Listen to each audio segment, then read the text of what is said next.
YouTube வந்துட்ட காரணத்தினால என்ன பண்ணுறாங்கன்னா, நாங்கள் படமாக எடுத்து வச்சுருக்கோம். நம்ம அதை பார்க்குறோம். 2 நாளாக நான் பார்த்துட்ருக்கேன். அந்த டைரக்டரை பார்த்தா நான் வெட்டுவேன், அடிப்பேன் அப்படின்லாம் சொல்கிறேன். அவருக்கு யார் அந்த உரிமை கொடுத்தது? வெட்டுவேன், அடிப்பேன்னு சொல்கிறதுக்கான உரிமை யார் கொடுத்தா? படம் நல்லா இல்லைன்னு சொல்கிற, அது ஓகே. ஏன் நீ காசு கொடுத்து பார்த்ததுனால தான் அது கூட உனக்கு அந்த உரிமை, இல்லைன்னா அது கூட கிடையாது.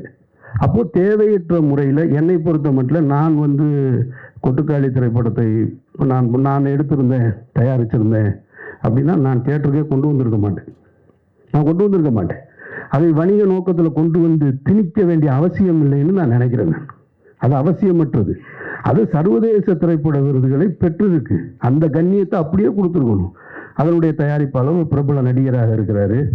அவர் நிச்சயமாக அவருடைய இன்ஃப்ளூயன்ஸை வச்சு அவர் ஒரு ஓடிடி தளத்துக்கு வித்திருந்திருக்காங்க. அதோட போட்ட முதலீடை எடுத்துட்டு பிரச்சனையை முடிச்சிருந்தா தேவைப்படுறவங்க அந்த படத்தை போய்